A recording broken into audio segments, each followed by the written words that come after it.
Kind of extends down behind the tap house and comes up to Church Street and up to the railroad tracks there. Little dinky line. And so we're going to now, part of this grant that we got, or this appropriation that we got, is we'll get $1.5 million to be able to do that. Now the money is allocated directly to the county, but it's specifically earmarked for that project. And that project is probably 2 to 3 years away. Jeff, is that what it was? It'll be done in about 2 years. About 2 years. That has been something that the town should have done 15 years ago. In fact, they had the chance to do it when what was Ardmore. They had a chance to do it. They had a chance to run another 600-800 feet of sewer to take care of that, and they chose not to. Put us all in a bind, because now you have new businesses. How many new businesses do we have on that side of the street? We've got Jekyll and Hyde, and I tease them, if they ever open, but they will. You've got the new distillery. You certainly got Mary's going on over there. You got a lot of activity over there. And so we want to be able to not have them have problems, because right now they basically pump into a tank, and the tank is a bunch of solids. It gets broken down, and then that refined liquid gets into the smaller pipes. Not ideal. Just think if you had to, well, some of you, if you have septic systems on the properties where you are, that's how it works. Your septic tank, empties from the house, gets into a holding tank, gets either ground up if it has to, or it disintegrates inside the tank and then gets floated out and out the top. That's what that system is now. So we will look forward to having that down. We'd like to obviously improve more downtown area, but again, it's a function of the cost. So you can flip up one more. All right, this is something we got actually noticed and recognized for, is Waxhaw working together. We've been really fortunate to build a really dynamic team. We have probably, like not has been in a long time here, we have a group of professionals that actually gets things done. That's a big deal. Getting things done, and getting things done, we'll say, as correctly as you can, is an important piece to running a town. You want to make sure you're not redoing it. You want to make sure you have the experienced people. So when you hire somebody, anybody in the audience, you hiring authority, you hire people in your jobs anywhere? Yeah, got 1, 2. Matt, I know you do. So, but you when you look at their resume, you want to make sure they're qualified for the job. And so we've been able to attract, because we are such a destination these days. Everybody wants to come down here, and now people want to come down here to work for us. So now we can pick and choose from a good talent pool. Big difference. Like it or not, whatever was in the past before, sometimes we didn't have all the right people in the right spots. That's just the way it was. Now we keep backfilling those, get stronger and stronger talent, have more people volunteering on our boards and commissions. We've got a really, really cohesive unit here. And so I'll look, because I can't read that. So I want to do a little shout out to Deborah Conrad. She is the one who helped us get some of this money out of Raleigh. That's one. Got Senator Todd Johnson, got Representative David Willis, Representative Mark Brody, Representative Dean Arp, Senior Budget Chairs Rep. Sasser and Elmore, the Waxhaw Comms team, which is Haven Creative, Waxhaw staff, and the Board of Commissioners. We all work together. We all sit down. We have meetings. They're all public. You can't get into every meeting that we have, because they're the workday meetings. When staff has to talk about something, they talk about something. But as far as public meetings, when we make decisions on big things, always transparent up front. We're probably, if not we're probably one of the most transparent boards that's ever existed here in Waxhaw. We've done a really good job. Town manager has done a really good job on making sure that that happens that way. We collaborate on everything. That Waxhaw working together got us a recent award that we received, or an award of recognition in Texas, for essentially, and I'll say it simply, essentially being one of the most cohesive and well-run towns of our size in the country. That's a pretty big deal. That's a really big deal. That's because we all come together. When something goes wrong here in the town, all hands on deck. Everybody shows up. That's a big deal. If you were at the Autumn Treasures yesterday, we had Parks and Rec team get in front of me on the stage up there, and that just brought tears to my eyes. I have a video for you, by the way, on that. Full video. They did the arm lock and a circle and played Sweet Caroline. And, That is a good thing to see in a town because we do work together. If you can flip that one more for me. So the economic vitality. So what we have is we received that Vitality Award for the best adaptive reuse of the livery stables. That's the one behind the real estate office there on, I guess that's Broom down there. I have to think about that as it goes down there. So it's the kind of metal building in the back. That got an award. We have what was then our downtown development director has moved up to our business development director. This is Ashley. And she helped manage that process through where they received that award. It was if you looked at the barn before he started, you would have thought, just bulldoze it, just get it over with, it's dead. And here that building got an award. And if you've ever been in, anybody ever been in that building back there? It's a great building. I mean, he's done a really good job kind of piecing it together, but making it authentic. And I think that's a really cool thing. So in 2023, after a year, very unusual, in 1 year in this program, we became accredited to the Main Street community. That is almost unheard of because we have such a good leadership team. A couple of the board members are on that team. Ashley sits on that team. We put together a group of volunteers and a group of staff and a group of commissioners to make that thing sing. And that's why you see that vibrancy that you see downtown now. It's all that activity. And of course, this is when the Downtown Waxhaw Association got started. We took it from a little group of just a bunch of volunteers to a very organized group. And it's got its own charter, and it rocks. So it's a good thing for our town. Can you flip one more for me? All right, just some of the things. So you guys all see us talking to some of the scouts earlier here and talking about all the things that are going on downtown. Of course, we talked earlier about all the crosswalks. We keep adding those as we need them. We have handicap accessible ramps all over the place. You see all that downtown, what you call fresh concrete. It's all down there. The number then was 2,300 linear feet of sidewalk. We're well over $3,000 now. We're probably about 3,300 feet of sidewalk that we put in the downtown area in probably the last 90 days. So all the activity you see down there, some of the stockpile of the junk, because there's just nowhere to put it. So you see that on one of the lots that we lease across the street from the apartments there. That's where the stockpile of stuff, that'll all get gone. But in the meantime, it's staging for all the materials so they don't have to truck them off every day. They truck them off in one big move. 1,800 linear feet of curb and gutter essentially. So we can manage our drainage through there. So if you walked around downtown in the last 60 days or so, you can't help but notice all the fresh concrete down there. And the new East-North Main, that's been such a wonderful place to be. We get so much activity over there. The ice cream shop, Dream Chasers, you got even the gals that have the clothing shops there. They have more business than they ever had because we took the time to invest in ourselves because it just pays it forward. The better off they are, the better off we become. The better off we can then serve the community, the better off we can improve the community. That's what we're all about. That's what it's supposed to be about. Can you flip that up one more? So we have a couple of road closures coming up. So if you haven't heard, CSX has to revamp some of the railroad crossings in our town. So they have to do the one at Broom Street. They have to do the one at Church. They have to do the one at Rehoboth. Okay, they're going to close those off. At one time, they're going to do them all at once. We'll go, oh no. They were going to send people like 30-mile detour all the way around to halfway to Monroe and come back. We had a conversation. Thank you, Matt, for helping that out and say, no, let's kind of time and stage this stuff. Again, this is a cooperative group that we have here. We reached out to DOT and CSX, said, hey, we need your help. You can't do this way. And so they did. So that'll be coming up. Matt, are we still on for October 30th? Is that the date? So the first one there will be on NC 16, Broom Street there. That's the first one that's going to be done.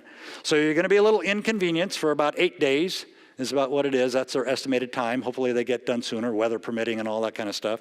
Get that done. Then they'll move over to Church, and they'll move over to Rehoboth. Rehoboth is a disaster. That needs to come out of there. You know. One more? Yep. You good. Okay. I take feedback. So we'll get all that stuff done. So on that, there's also, so we have the 2040 comp plan. Now the comp plan isn't anything new. Comp plan's been done since the town was essentially born. You know, it's been here forever. And each board has to deal with kind of things that were kind of decided in the past. Hopefully each board makes good, intelligent decisions on where things should go and how it should work, and actually what financially works for the town. That's a big key item. You can't do some things that will cost other people more money because you want to do something larger. Sometimes it's just got to blend a little bit. You got to do a little give and take. So there's an input session. When is that? The input session, who's got it? You got it. November 14th? Public hearing. So we'd like you all to get involved in that. We have, well, even at the event this weekend, we had people putting dots on things that they want. You'd be surprised. I mean, all of this is input from the public. We don't get locked into a room like a bunch of monks and decide, or, you know, priests and decide who the Pope is going to be. You know, we have everybody out and giving us input to what's important to them. And as I said the other night up here, actually, what was important to them then, or somebody then, may not be the same thing going forward. They used to build a lot of golf course communities when they were popular. Now they're not as popular. They just don't work anymore. Now people want to see walking trails and paths and pedestrian activity. That's what they want to see more of. So yes, the plan is an ever-changing plan. It adopts and adapts to new boards, to new talent that we have come work for us. Everybody brings a good idea to the table. So some of the upcoming events we have is Fright Night. Whoa, that's a good one. Fright Night should be a lot of fun. We have the Veterans Day ceremony over at the Military Wall. We have Light Up Waxhaw, where we light up the whole downtown. Somebody's going to flip that switch, so we get to do that. And so we have the Senior Citizen Christmas Party, which is probably still at Waxhaw Bible Church, or did it move? Forest Hills this time, because they're doing construction over, they're building a new building over there. So that's good. So the Senior Citizens Christmas Party. Then, of course, we have our Christmas parade in December. And then we have the wreaths across America as well. So we have a lot of things going on in the town. And so what I want to also share with you, we got another one in there. I think we're there. One of the things that I always say, we're the source of information in this town. You want to know something about the town, sorry, love you, mean it, Facebook isn't the place. Unless they're correct, but they're usually not. This misinformation goes out there, it just drives you nuts. Okay? If you want to know something about the town of Waxhaw, you contact the town of Waxhaw. It's pretty simple. And we're more than willing. You contact, depending on what the question is that comes through the customer service portal over there, then it gets distributed and it gets answered somehow. And certainly sometimes when we're all out on the streets, 2 hours, 4 hours yesterday, and again on Saturday, people were just bombarding us with questions. They want to know. So we had a booth over there at the Autumn Treasures. Very successful, a lot of traffic through there, very positive results. People like where the town's going. Not everybody understands where the town's going or has a different opinion of it, but these plans were set in motion years before us. So we're just trying to adjust those as we go and make those minor adjustments as we go. It's kind of like, you know, being halfway pregnant. You're going to either do something or you're not. And so you're going to have that child. You better figure out how you're going to take care of that child. So we don't like cutting things off real lightly here. So one of the things I get a lot of questions on is people say, I want to know where all my money's going. Interesting. I guess you haven't been downtown in a while and seen all the improvements that we've done down there. The downtown park, the acquisition of the land at the town campus is going on. And everything we do goes through an entire budget process at the beginning of each year. We sit down for 2 to 3 days and we go through our budget. And we decide what's important to us at that time based on a lot of criteria. And then we make choices as a board, make choices on, by what we hear, what's recommended to do next. We pass that on to the town manager.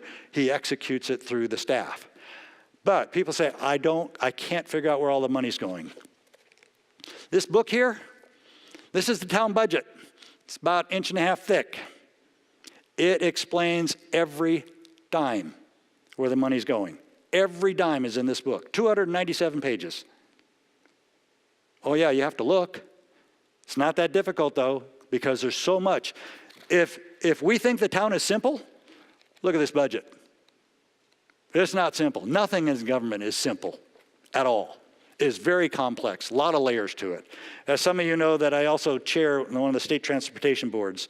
And if you think we're complicated, we're a piece of cake to some of them. DOT and the stuff, they got layers upon layers. Their acronym page is 2 pages long. Single-spaced acronyms. I don't even know them yet. I'll admit it too.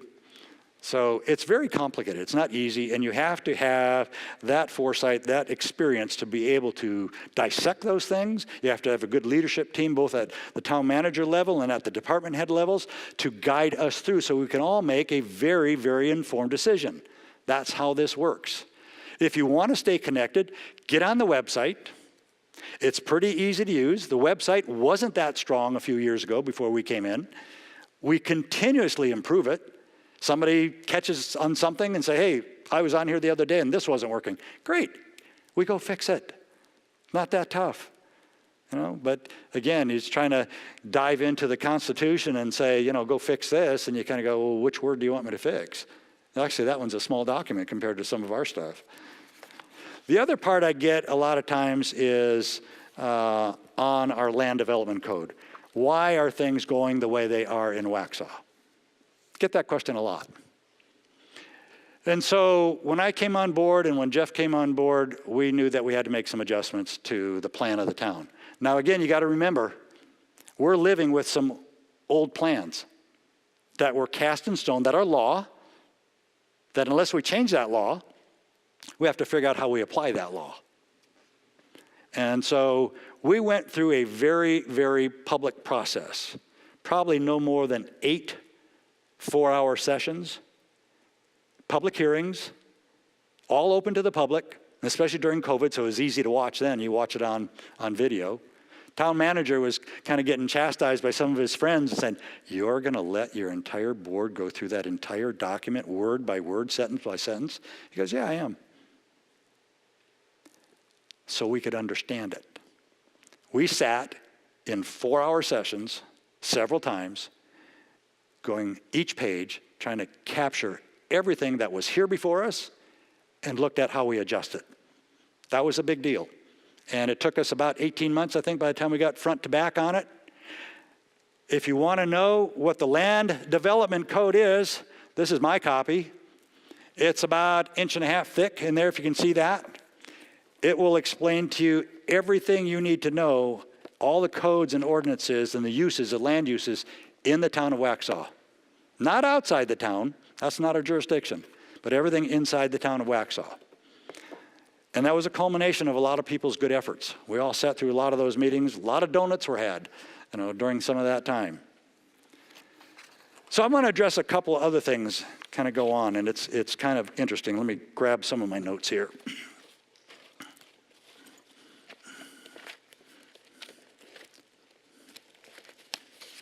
So I get asked a lot of questions a lot of times about lots of things.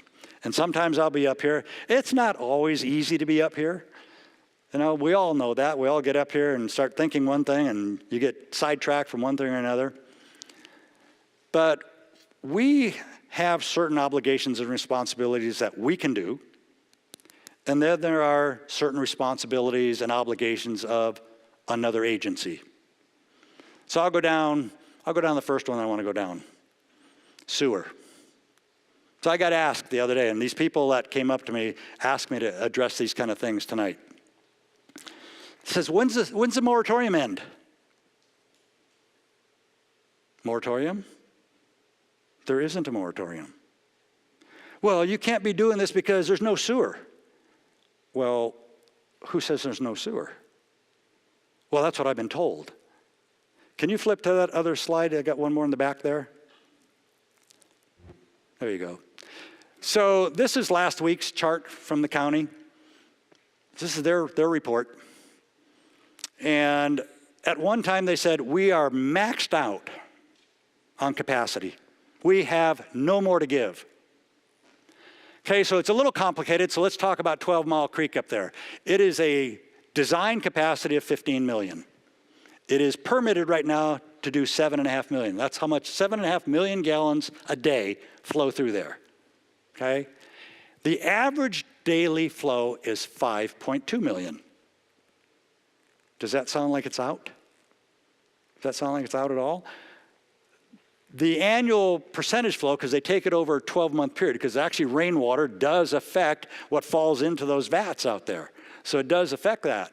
The percentage of actual flow is 69%. Not even 70% of that capacity is used up. So is there capacity? There's capacity. There's even permitted and obligated flows. They said at one time, oh my gosh, we're up at 99%, 98%. Second column from the right, percent of permitted flow used, 90%. It is incumbent on them to keep up with the growth of any plant, any municipality, and we kind of challenge them on that a little bit. And they were probably uncomfortable. We were there to help, because when they said something like, well, we're out, and I said, well, your chart says no, then they'll say, well, that's wrong. Wait a minute, that's your chart. That's what I got to go by. I don't get out there and count it in my fingers. So we try to work with them and make sure that the information that they're putting out there is the correct information. That is our job. Our job is to protect the town of Waxhaw. That's our job, every day. So we're working still. Actually, they got some appropriations from the state as well, $26 million to improve the 12-mile facility, take it up to 9.5 or 9 million gallons a day. That should suffice for a little bit. But then you're going to have growth, and you can't measure growth. Growth is the market. So who could have predicted that we would have grown 108% in 10 years? If you were here like when I was in 2004, when I first moved to the area here, we only had about 5,500 people. It was nothing. It's all forecast and planning. That's what has to happen. We got asked the other day, I did, so when's SPCC coming to town? Good question. We worked a long time with the landowner, Typar, which is on Waxhaw Parkway. We worked a long time to help them ready a spot for SPCC to put their Center for Entrepreneurship. Now, it wasn't your typical college or anything like that. It was just a 22,000-foot building, 2-story, 4 or 5 bathrooms in it, no big deal. And what it was for is to have some people my age or maybe aged out, retired, and want to start a new career. It was to help them integrate back into, we'll call it today's world, a more modern world. That was the whole idea. So we had them all ready to go. Then we got noticed one day that they're moving to Monroe. I says, wait a minute. You just sold a bond to my constituents for that building. And now it's going to Monroe? Not happy. Not happy at all. And what they were told by the county manager, there's no sewer over there. Oh yeah, there's some sewer over there. Communication is a big deal in these municipalities, and there are some that like to spread the information. We don't like it at all. Don't care what side of the table you're on it. We shouldn't ever have that in our town. If that's the actual number, which I'm going to believe it is, because if it isn't, then somebody in the county is not doing their job. Either the guy at the plant, his boss, or his boss. Pick one. Somebody's not doing their job and managing it well. We need to take care of that and help them with it. We can do that. We offer to help them. Schools. Always a fun one. So we had 3 members of the Union County Public School Board come and address us a couple of weeks ago. They were just angry. You couldn't help but notice. They were angry. They were talking about, we don't have capacity for schools. And you should stop all your development because we don't have capacity for schools. I said, all right, let's back up a little bit. You had a report done in 2022 and 3, I guess. And it shows a declining population in your school clusters, especially here in the area, this area right here. As much as 1,500 students a year, declining. So I'm really not understanding why you're telling me you don't have capacity. And sometimes say, well, we have capacity in the system, but we have to ship them somewhere. Well, we'll ask the same question. Why are you shipping them somewhere else instead of preparing for it here? Because when a project, any project, comes into the town, it is a packet of distribution that goes out. About 14 agencies, police, fire, school, county sewer, all the agencies that might have an effect on that project.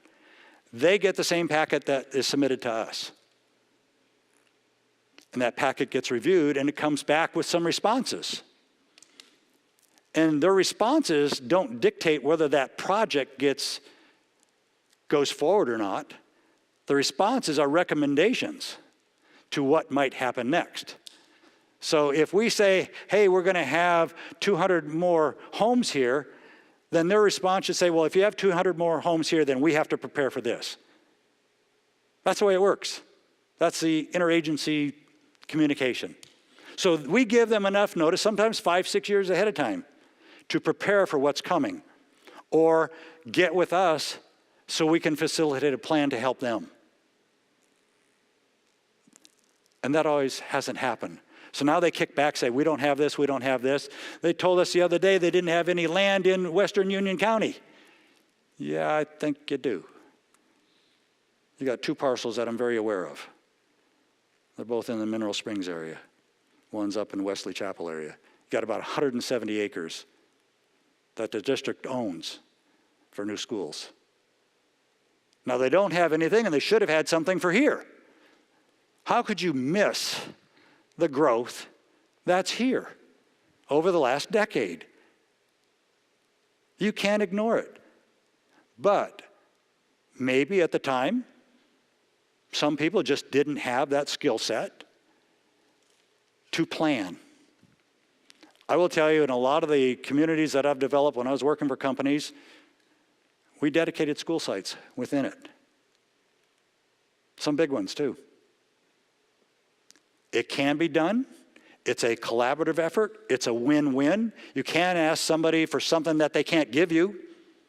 But if you can help them get to their goals, you can reach some of yours. And that's quite an offset. They talked about schools and bonds. Well, let's talk real heavy about that. Okay, they said, oh, it's going to be $200 million for a bond. And I'm right away going, God, I just don't have that. Don't have it right now. Well, no, it's spread across maybe 100,000 houses in the county. That doesn't even include the businesses. That's just the houses, rooftops. So do the math. Who's got the calculator? 20 million. 3.5%, 20 years. The debt service per house, if you're using 100,000 as an example, comes out to about $47 a year. Comes out to 13 cents a day. Are our children not worth 13 cents a day? And they seem to say, oh, we're going to keep taxes low in Union County. Yeah, good idea, because you place this bond over here. That's a tax. Who are we kidding? That's a tax as well. Go look at your tax bills. Bond debt service. Can't keep skirting this. And we're keeping our sovereignty intact. We're not going to put up with it. One of the things that they kept talking about from the school district, they were saying that, hey, you can't build any more things. We're taking a stand. They came over and told us all the bad things, and they got in the paper and said, Waxhaw is taking on something that they can't do. Well, Waxhaw is not taking up anything more than a piece of property that's around us. Whether it's small, big, whatever, it still goes through the same thought process to get it through. It's just bigger. You wash a Volkswagen or you wash a Cadillac, process is the same. Cadillac takes a little bit longer. So one of the things that, in a quote, and it's from their operations guy at the time, says, UCPS is reluctant to take a hard stance on individual developments, pro or con. We are not against growth, but neither are we promoting it. Our concern understandably centers on the ability of our schools to handle increases in enrollment. We periodically hire a third-party demographer to provide analysis and forecasts of enrollments for the next 10 years. So the 10 years out in front of themselves. And those reports are on the facility's website. He not only looks at new residential development, but also economic factors such as inflation, interest rates, as well as other demographic factors such as migration rates and birth rates. We're actually now in a declining birth rate. We're aging out. Like it or not, we are. We're all getting older. He pours all of this into a cauldron, and then the finished dish is forecasting. With everything combined, a new residential development does not necessarily equate to a rise in enrollment for the affected schools. Case in point, when you have an active adult community, yeah, they're probably not going to high school. Probably ain't going to happen. I don't think they'll be sitting there in the chairs. That being said, a spate of development in a particular area could very well have an impact. And that's the analysis. That's what you look at to help you make decisions. That's what should trigger your thoughts and conversations with any municipality, wherever that is within the schools districts, and start having a conversation. Hey guys, 5 years from now, our demographer says we're going to need this, whatever that is. You would think that it'd be incumbent on them to work together. But that doesn't seem to have been the case. We want to work with them. We've offered an olive branch out there to work with them as well. There's nothing wrong with that. You get nowhere when you stop things. You get nowhere when you stick your head in the sand and you cannot see. It just can't happen. You've got to be out there itself. One of the things that I get asked a lot is taxes. Ooh, this is a fun one. This is my favorite one. So the year that we took office, which was December of 19, in the months before that, my predecessor, Steve Maher, did 2 presentations to the town. And what he said is, we cannot sustain ourselves. At the current rate of revenue, we're either going to have to be saved by a revaluation, get some more revenue. And what he didn't say, nobody wants to talk about it, or we're going to have to raise the tax rate. Now they, before us, raised the tax rate twice. 6 cents, went from 34 to, well, actually 4 cents, 6 cents, 4 cents. Anyway, 2 times, 2017, 2018, somewhere in there. And I forgot it because it's on my phone already. But they raised it twice because they didn't have enough revenue to support the town. All the things that the town operates on. Right now, our town costs about 55 grand a day to run. Just to operate, to provide you all the services that you enjoy, all the services that you say you want, and then some. We have to plan for the future. The legislator just recently, up in Raleigh, in this last budget cycle, they allocated another $125 million to what they call their rainy day fund, which is now at $5 billion. I get direction from Raleigh when I go up there and on phone calls. All right, if you're going to want these things, the state can no longer provide 100%. In fact, they can't even provide 90. It's more like they're going to provide 50. So you municipalities are going to have to kick in the rest if you want these things done. Plain and simple. Cavalry isn't coming. And you have to go from your war chest to do that. So we've been able to talk about revenue neutral. Ooh, big scary word. Revenue neutral. What does that mean? Anybody know what that is? It's scary talk. Surely it means whatever you take in is the same amount as you. Somewhat. But I think it's interesting. So the UNC School of Government, this was done in 2011.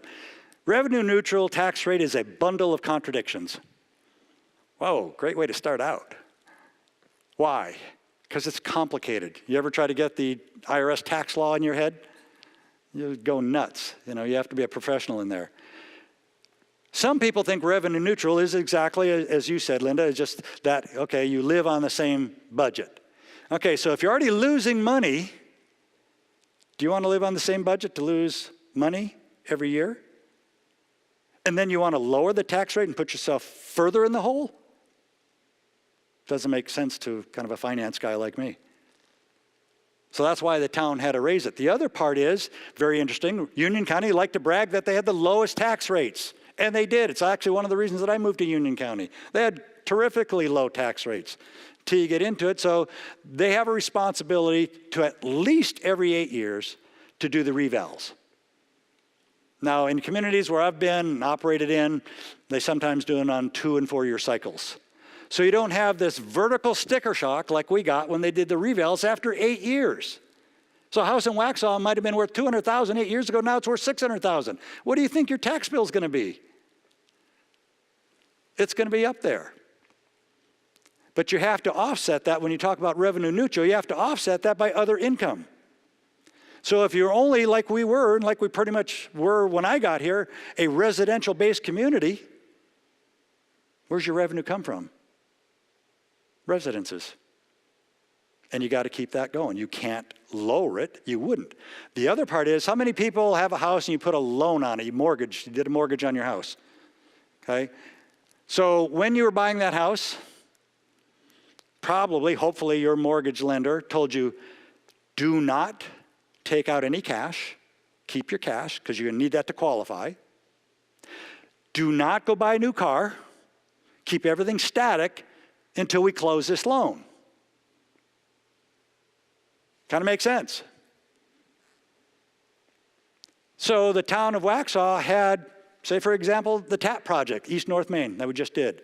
6 years Matt has been working on that. 6 years, years before us. It's a $2 million contribution by the town. So we spent down all of our cash just to make somebody happy. How are we going to get that project done? All that time, effort, and energy would be wasted. We'd lose the grant.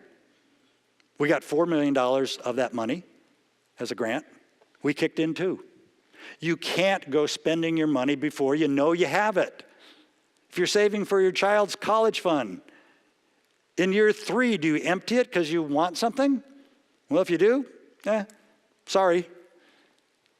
But you keep a long-range forecast on your finances. You make sure that you have an adequate cash reserve in place, and you make sure you have an adequate revenue stream.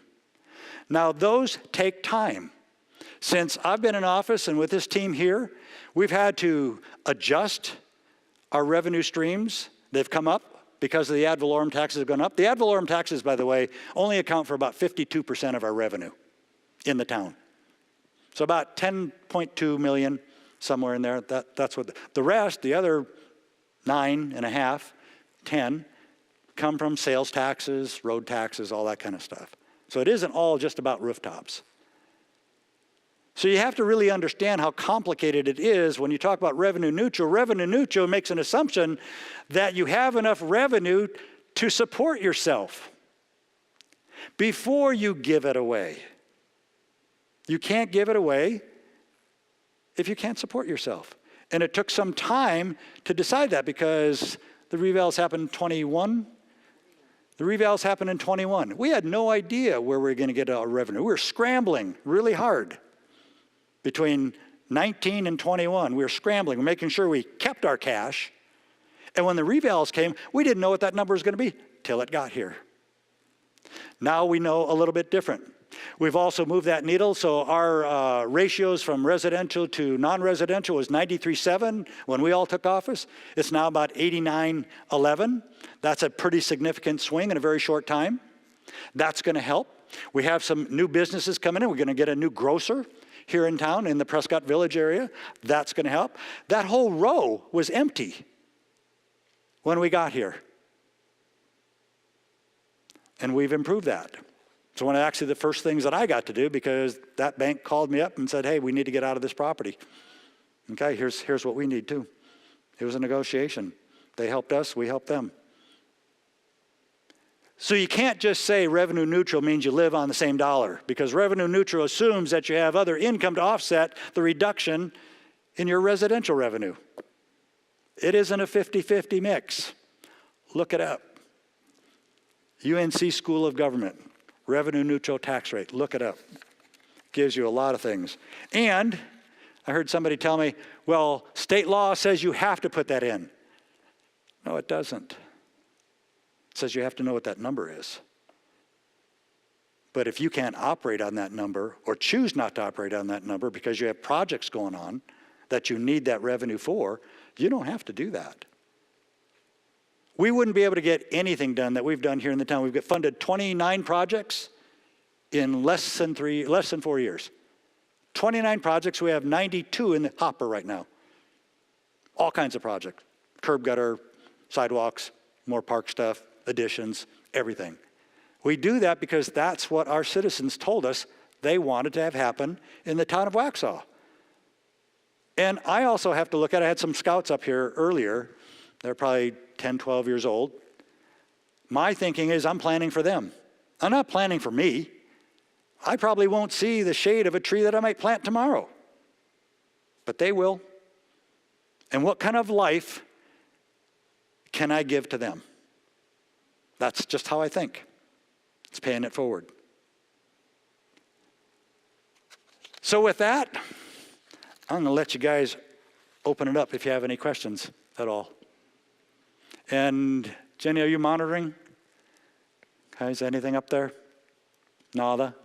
Anybody want to dance in front of the microphone and tell a joke? Oh, Linda, please.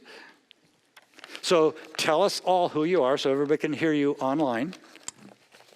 I'm Linda Bame, and I live in Hermitage Place subdivision. Thank you for the informative meeting. My question deals with the closures of the railroad crossing streets. I know when they worked on Rehoboth recently, there was no detour signs. So I was going to turn right and it's closed. So the particular one I think that everyone's going to worry about the most is Broome Street. Are you going to have policemen down at Church Street dealing with all that massive traffic that's going to be coming through at a stop sign? I'm going to spin that one to Matt a little bit. He can talk further on it because he's been the one negotiating with him on the logistics of that. Over here, Matt, you can come up here and you can just talk to the audience that way. Matt's going to be out there also with his traffic gloves on. So I was hoping you were referring to a different Matt. Yeah, no, that's one we're really worried about. And the initial detour that we got from DOT and CSX was really insufficient. They were going to put the signs all the way up in Weddington and in Monroe and tell everybody, hey, don't go to that intersection. And that really wasn't going to be good enough. And so we have a local plan. We've improved with CSX and with DOT to get more options, showing those all the way down at Greg Byram. And as you get closer into town, continuing to say, hey, here's another chance to turn off and not get downtown. Certainly, as much as you can tell anybody, if you don't have to go downtown that week in that particular intersection, avoid it. Because anybody who does have to go downtown is going to be stuck trying to figure out how to manage. There is going to be a lot of gridlock. It's unavoidable when that many cars are eliminated from the primary spot they need to get to. Another reason we've been pushing for a parkway or bypass for so long and still are not seeing any relief and no alternative to it. And so we're going to meet with DOT specifically and have a strategic session on the 23rd. With PD and with Union County and everybody that will care to listen and can help us to get all hands on deck. We do know that, it's a 24/7. When we closed that road to pave it a few months ago for TAP, it was a Saturday morning, just a few hours. We had PD, we had traffic control, we had all hands on deck, and we got through it, and it wasn't easy, but we knew, and it was a very limited time. This is several days in a row. 4 days is what they're programming for. And so during peak hour, we will definitely have PD. We'll have our own staff, Parks and Rec are probably going to, anybody who's qualified in town to have flagger training is going to be on deck. We might even fly drones up to see what are the other intersections outside of that one spot that are causing problems, and how do we get people over there to help free it up. And so we are very proactive in trying to ensure that we don't kind of just let it happen and say, oh, well, that's CSX doing it, that's DOT doing it, it's not our problem. We know we're going to be the ones suffering. The businesses are not going to be happy. It's really nothing that we can control, but to really accept that we're the ones most responsible for ensuring what has to happen and how we can ease the pain for everybody and get that hopefully over and done with as soon as possible. There isn't anybody that's not watching. We're very aware of this. PD, staff, everybody, we are very aware of this logistic nightmare. It's going to be difficult to get through. It'll be a little inconvenient. So. Yeah, I'm taking vacation. Yeah, nice. Thanks, Matt. Judy. My name is Judy Davis, and I am the great-great-granddaughter on my dad's side of the first mayor of Waxhaw, and on my mom's side, the Roans of the Roan Ranch. And very diverse group, used the outhouse on Rehoboth Road, had more civilized living on Providence Street. But my question is this: first of all, thank you so much for everybody that works for the town. But do we have any idea when the ribbon cutting is going to be at the new park? Kind of an estimate, because I have a lot of family that want to know. They'll be traveling. Dina, you can never escape. Sorry. I love the Parks and Rec. Soon. Yes, ma'am, Miss Judy. It is happening soon. We're finishing up, but it's probably going to be around January before we have that wonderful ribbon cutting. But I promise you a big party. Pretty close. It's coming up. 90 days plus. Weather is always fun. We had a tour of some of the electeds out here over the weekend during the Autumn Treasures Festival. Some of us skipped some of the muddy parts, because it was that. But it's looking really good out there. You cannot go in there. It's still an active construction zone. Okay, so don't get all excited. We go in there to look and to make some changes and stuff, but it's coming soon. It's going to be a fabulous park. If you haven't seen the concepts, get online and watch the videos of it. They're all over our website. And the same thing with our town campus. That thing will probably be first quarter of next year, and that's going to be just a fabulous place. What a great cornerstone in our community to be able to demonstrate what Waxhaw is right now. As I was sharing with some of the scouts, we're the third largest municipality in Union County now. That's pretty strong. Little old Waxhaw, third largest municipality behind Monroe and Indian Trail, I think it is. And so we've grown up. We're going to continue to grow up. People are going to want to have what we have. It's going to be our job to manage that as it comes to us. So, any other questions that anybody might be brave enough? You got one there? Oh, yes, I forgot about that one. Mike? John Gimignani, Yeah. of Millbridge. I was going to ask a question of Ashley. The Autumn Treasures was really nice, a lot of fun. Kids enjoyed it. It seemed like there was more people this year than in years past. Do you have figures or estimates? So we actually have this new data analytics system. So we will have numbers by like Wednesday or Thursday this week. But you're right, it looked so busy this year. So probably one of our busiest years ever. Yeah, it seemed like logistically everything worked out pretty well. Is there any issues that you have to address for next year? Or? No, I mean, Dina, I don't know if you have any comments, but just I think from our end it worked perfectly.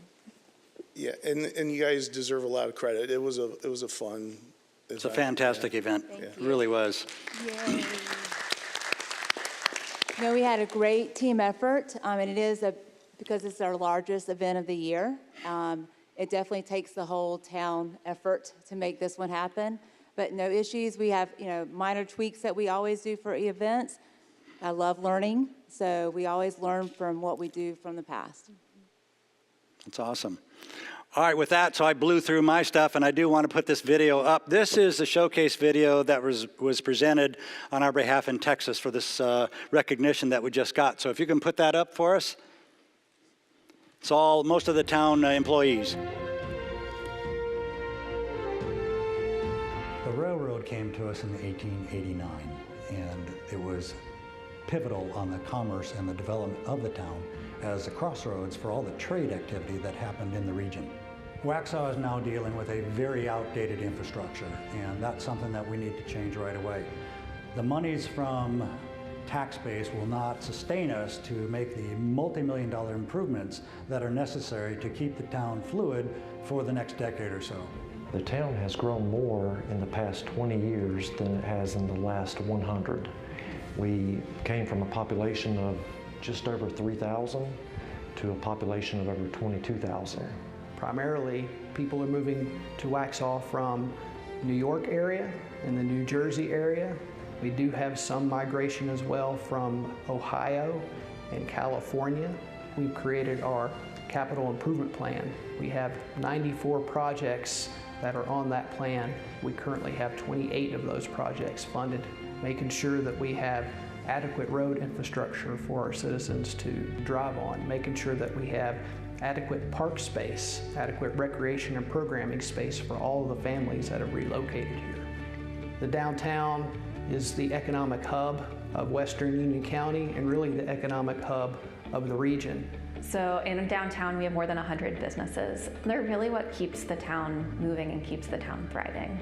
This is where we live. This is where my husband was from. This is where our kids go to school. This is where we want to invest our resources. So why wouldn't we want to work here and make the community a better place? Waxhaw has not only helped us just by opening the door to Union County entrepreneurs, but giving us a space, especially inside of the Mule Barn, right in the heart of downtown where all other small business owners are. One of the things that we did recently was start the Downtown Waxhaw Association, and that's a nonprofit that can really partner with the town of Waxhaw to promote and preserve our downtown area.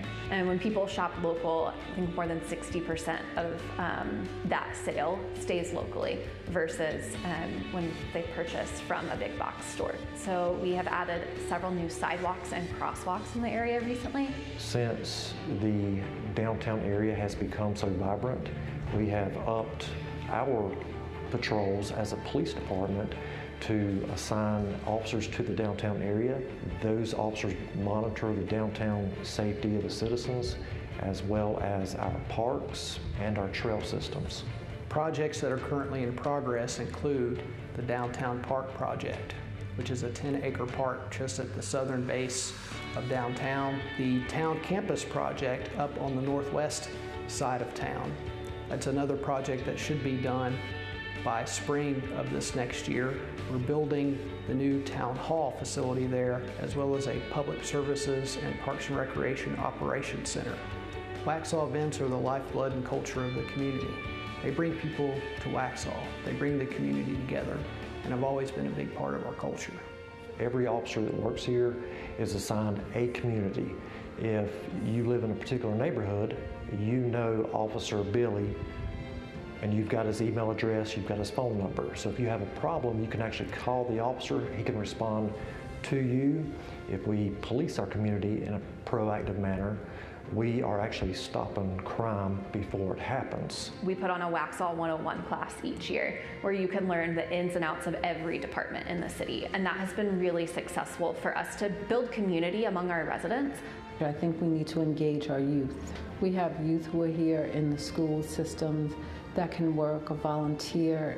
We also need to incorporate involving our aging population, our seniors. The police department, we actually offer a learning experience. We call it the Citizens Police Academy. It is a 11-week class, one night per week, and learn about anything from patrol techniques to traffic stops to investigative techniques. Waxhaw has a historic preservation program, a facade preservation program. Our downtown buildings in downtown Waxhaw, a lot of them are from the early 1900s. With old buildings, you have a lot of maintenance issues sometimes. So we really want to make sure that that character stays consistent, because that's what makes Waxhaw Waxhaw, that historic character and look and feel of our downtown buildings. The Waxhaw that I envision is one that in 30 to 40 to 50 years is just as vibrant and just as successful as it is now. So over the next several years, I believe Waxhaw will be a vibrant, bustling little hometown area. It is a place where you can take your family, you can have ice cream on one corner, you can eat on a separate corner. It just gives you that warm, fuzzy feeling. I would hope that it will continue to be a place where Waxhaw works together. It works together to keep that sense of family, keep that sense of community moving forward. We must now plan for what might happen in 2030, 2050, 2080 and beyond us to be able to provide for our residents and their children on the amenities that we want to have in place for them going forward. That's an awesome presentation piece. That defines a little bit of the character of our town and how we do things together. This is how it gets done. This is Team Waxhaw. So thank you all for coming. Unless there's any questions that I can't see, you have one out there. Jenny is our comms director here, so. Stephanie is asking. Where's Stephanie from? Do we know? It doesn't say. Is there going to be a new road perpendicular to Cuthbertson Road to allow access over to Providence without having to only go by McDonald intersection? Lisa, you want to address that a little bit? I think we might know what we're talking about there, but I think so. So get real close up to that. So there's a new development called Amavi. You can look the project up on our developers page online. It has a north-south connection from behind the shops at Howard's Mill, behind Walmart, running north-south to Sunset Road at that signal. And that's the first phase of that spine back road.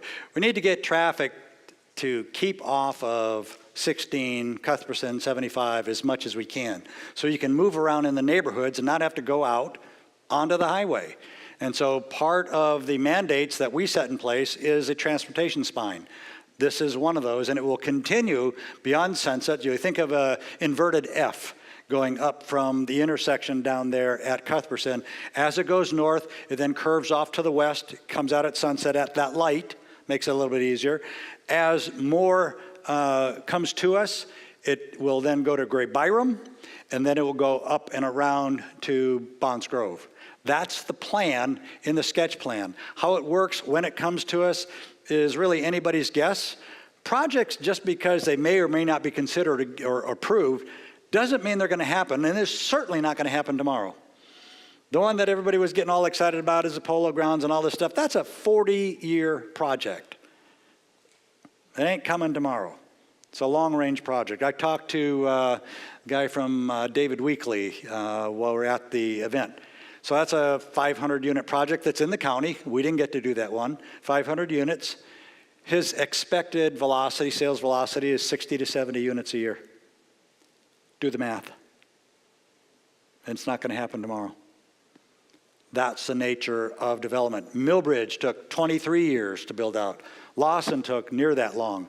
All the communities, just because they're approved, doesn't mean they're going to hit the ground tomorrow morning. It takes a lot of time, effort.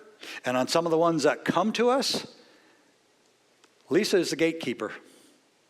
Lisa is the one who vets the projects to make sure that if it comes to her desk, she reviews it to make sure it could meet our goals and needs for the town of Waxhaw.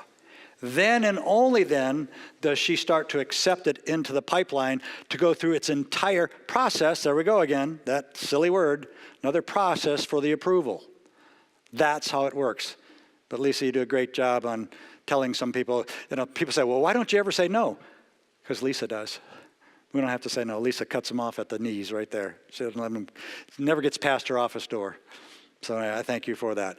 All right, that was probably a good place to end. That's a great video that was produced for us, kind of showcases a lot of the heart and soul of the town and where we're going, what our plans are. We are long-range forecasting visionaries. That's what we're planning. And anytime that you want to engage with any of us, find us. It's not like we're invisible. We're all over the place. We can be found. So just call in. People call in to ask and meet the mayor at his office. We have to tell them the mayor doesn't have an office. So they have to find me, and I meet them in a coffee shop. But we're visible out there. The guy that was here with the Scouts a little bit ago, he said, I see you in downtown all over the time. Yeah, that's what I do.